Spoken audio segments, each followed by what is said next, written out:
세상이 내 마음대로 돌아가지 않아서 실망감이 들 때 우리는 좌절하고 분노합니다. 여러분들은 어떠신가요? 내 마음대로 되지 않을 때 여러분들은 어떻게 하세요? 어떤 분들은 막 화가 나가지고 막 물건을 막 집어 던지기도 하고 사람하고 막 시비 걸가지고 막 싸우는 사람도 있고 내려놓음의 용기가 필요할 때인데 기대와 내가 기대했던 것과 현실 사이에 어떤 갭이 있을 때 굉장히 좌절하고 분노하는 그런 순간을 우리가 맞이하게 됩니다. 현실 수용에 지혜가 필요하지 않을까 이런 생각도 들어가는 때인데요. 미국의 신학자 라인홀드 니버는 이런 말을 했습니다. 하나님 바꿀 수 없는 것을 받아들이는 평온함과 바꿀 수 있는 것을 바꾸는 용기 그리고 그 차이를 분별하는 지혜를 주소서. 이 세상이라고 하는 것은 나 자신의 개인의 바람이나 어떤 내가 생각하는 것이나 어떤 내 희망대로 움직이질 않습니다. 요즘에 이제 유행하는 말 중에 이제 희망 고문이라는 말도 있어요. 아주 그냥 바람을 이렇게 불러일으키는 거죠. 그게 아주 맞습니다. 그게 꼭 됩니다. 이랬다가 그게 안 되게 되면은 고문을 하는 것처럼 고통이 다가온다는 거죠. 이 현실을 그대로 받아들이고 우리가 통제할 수 있는 것과 통제할 수 없는 것을 구별하는 지혜가 필요합니다. 그렇죠. 우리가 이제 어떻게 냉철하게 생각해 보면은 이 세상이 뭐 내가 원하는 대로만 된다 그러면 그 사실도 좀 이상하겠죠. 내가 뭐 하나님도 아니고 하나님 같으면 모를까. 그러니까 전능하신 하나님만이 하나님의 뜻대로 이 세상 모든 것이 되는 건데 나는 일개 하나님이 창조한 피조물에 불과한 것이고 인류라고 하는 것이 뭐 엄청나게 많은 사람들 중에 일부 하나의 한 개의 존재밖에 안 되는 내 스스로의 생각대로 이 세상이 흘러간다고 하면은 그것도 또 모순이 되겠죠. 이렇게 생각하면은 모든 것이 순리대로 갈 수가 있을 텐데 그렇지만 당장에 내가 기대하고 이제 희망했던 것과 또 현실 사이에 그 갭이 생길 때 차이가 생길 때 분노가 치밀어 오르는 거죠.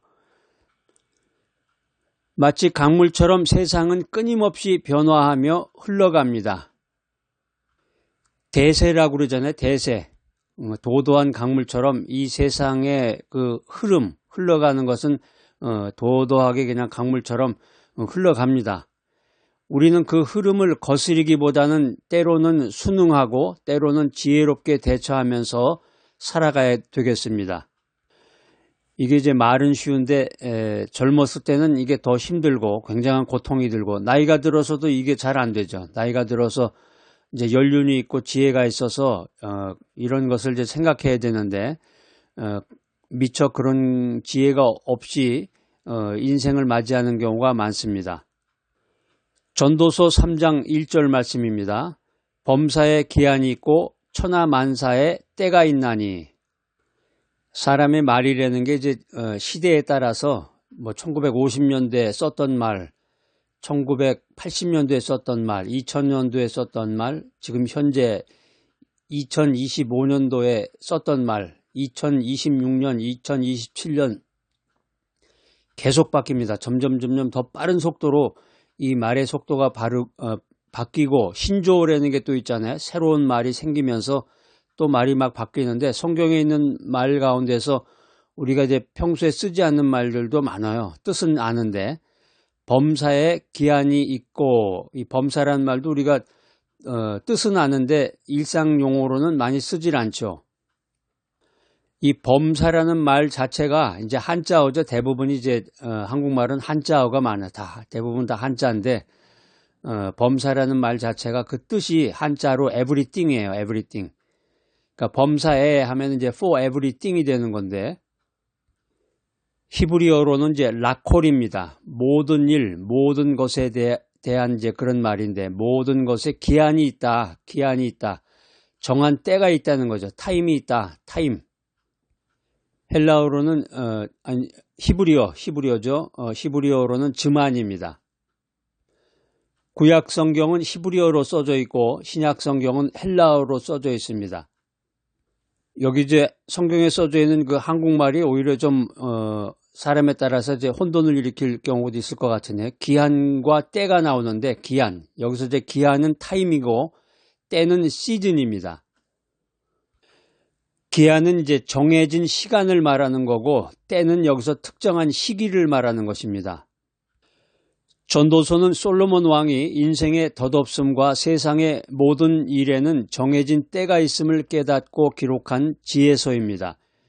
오늘 이 성경 말씀은 삶의 모든 영역에서 인간의 계획과 노력을 넘어선 하나님의 섭리와 시간의 흐름이 있음을 보여주고 있습니다.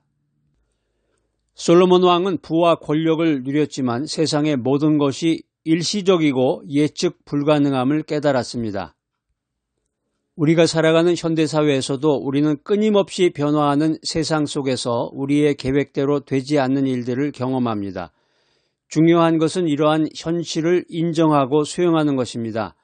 모든 일에는 때가 있고 우리가 통제할 수 없는 영역에 대해서 지나치게 실망하거나 좌절하기보다는 주어진 상황 속에서 최선을 다하는 지혜가 필요합니다. 솔로몬 왕이 다스렸던 이 예루살렘은 번영의 시대를 누렸지만 그 영광도 영원하지 않았습니다.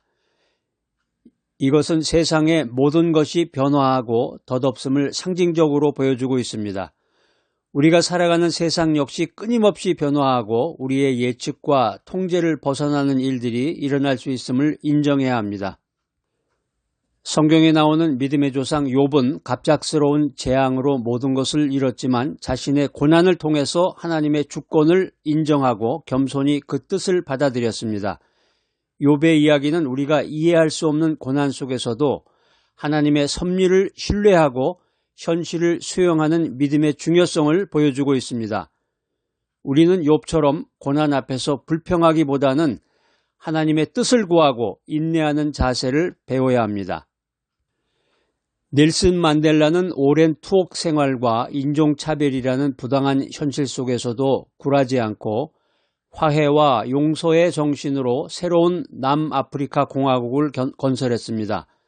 넬슨 만델라의 현실 수용과 미래를 향한 비전은 우리가 어려운 현실을 극복하고 더 나은 미래를 만들어갈 수 있는 가능성을 보여줍니다. 우리는 만델라처럼 현실을 직시하고 긍정적인 변화를 위해서 노력하는 자세를 배워야 합니다. 우리가 살아가는 이 세상은 예측할 수 없는 파도와 같습니다. 여러분 가끔 가다가 그 해변가 가보시죠? 한국 같으면 이제 강원도에 이제 바닷가에 가보면은 속초나 뭐 강릉 같은데 바닷가 이제 가서 이제 바다를 보면은 파도가 그냥 확 그냥 어떤 날은 이제 구름 끼고 이런 날 파도가 많이 치는 날은 뭐 예측할 수 없는 파도들이 엄청나게 막 파도가 치고 그러는데 어떤 때는 잔잔하지만 때로는 거친 풍랑이 몰려오기도 합니다. 우리가 세상의 모든 것을 통제할 수 있다고 생각하는 것은 어리석은 일입니다. 중요한 것은 다가오는 파도를 두려워하기보다는 그 흐름을 이해하고 지혜롭게 대처하면서 살아가는 것이 중요합니다. 우리가 한평생 살아가는 이 사회는 끊임없이 변화합니다. 개인의 노력만으로 모든 것을 바꿀 수가 없습니다. 사회 변화의 흐름을 이해하고 공동체와 협력하는 것이 중요합니다. 예를 들어서 우리가 이제 살아가는 시대에 우리가 이제 2차 세계대전의 와중에 태어났다고 생각했을 때 내가 이제 2차 세계대전이 막 한참 벌어지고 있는 가운데서 독일에서 태어났다. 근데 거기서 갑자기 내가 이제 주장을 한단 말이에요. 전쟁이 일어나면 안 됩니다. 전쟁을 일으켜서는 안 됩니다. 이것은 죄악입니다. 잘못된 겁니다. 사람을 죽이면 안 되고 평화롭게 살아야 됩니다. 막 이렇게 주장을 해봐요. 당장 그날로 처형되는 거죠. 우리가 때로는 우리가 통제할 수 있는 것들과 통제할 수 없는 것을 구분해야 될 필요가 있습니다. 우리가 통제할 수 있는 것은 이제 내 생각이라든가 내 행동을 말하는 것이고 내가 통제할 수 없는 것은 외부적인 사건을 말하는 거죠. 그래서 통제할 수 있는 것에 집중하는 것이 현명한 삶의 태도다라는 것입니다.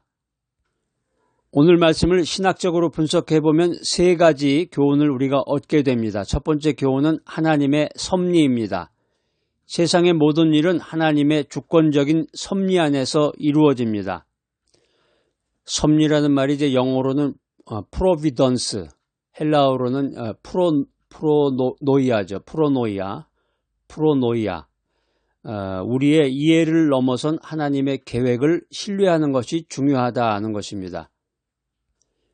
세상의 모든 일이 하나님의 주권적인 섭리 안에서 이루어진다. 두 번째 교훈은 하나님의 주권입니다. 하나님은 세상의 모든 것을 다스리시는 주권자이시다. 이 사실을 믿어야 되겠습니다. 인간의 삶과 세상의 역사는 하나님의 뜻 안에서 진행된다. 이 사실을 믿으시기 바랍니다. 이 사실을 믿으시기 바랍니다. 믿으시기 바랍니다. 자꾸 이렇게 얘기하니까 뭐를 믿으려는 거예요, 도대체? 그렇게 생각할 수도 있겠는데, 이제 믿지 못하면 하나님의 그 섭리와 하나님의 주권을 우리가 이해할 수는 없어요. 이해가 안 되니까는 믿어야 되는데, 믿을 수가 없다 그러면은 혼란 가운데서 살아가는 거죠. 세 번째 교훈은 인내와 견딤입니다. 세상이 우리의 뜻대로, 나의 뜻대로 되지 않더라도 낙심하지 말고 하나님의 때를 기다리며 인내하는 것이 중요합니다.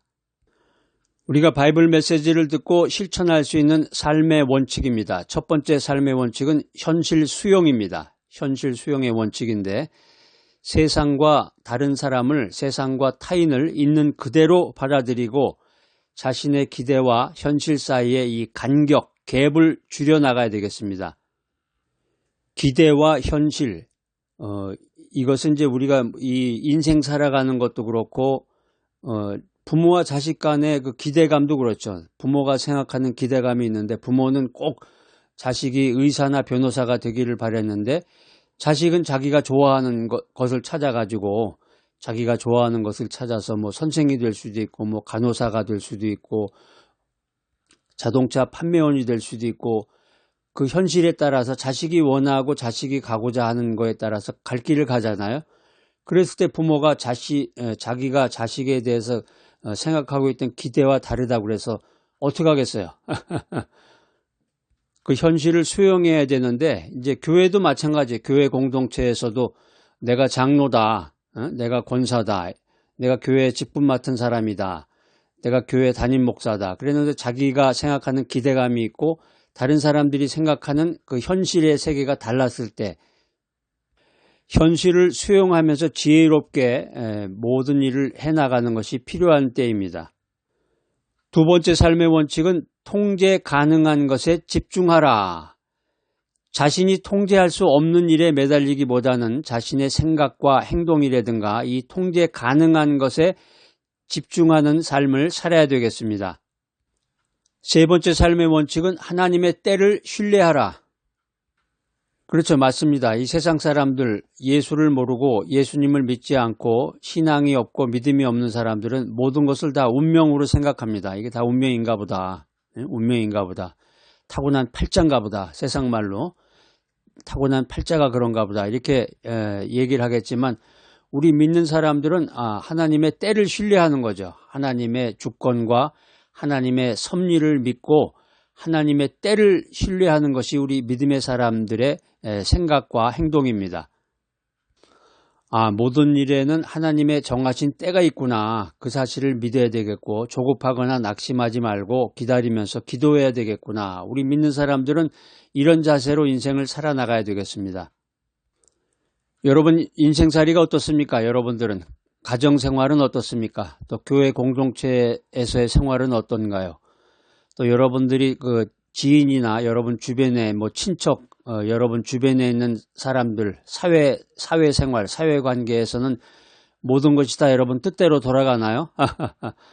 세상이 내 뜻대로 돌아가지 않습니다. 실망스럽거나 좌절감을 느낄 수가 있겠는데, 오늘 바이블 메시지 들으시는 여러분들, 우리가 통제할 수 없는 것에 매달리지 말고 현실을 있는 그대로 받아들이고 하나님의 섭리를 신뢰하면서 진정한 평안을 누리는 귀하고 복된 여러분 모두가 되시기를 축복합니다. 전능하신 하나님 아버지, 저희가 세상의 흐름을 이해하고 받아들이는 지혜를 허락하여 주시옵소서. 저희의 뜻대로 되지 않는 일들 앞에서 좌절하거나 낙심하지 말고 주님의 섭리를 신뢰하며 인내하게 하여 주시옵소서.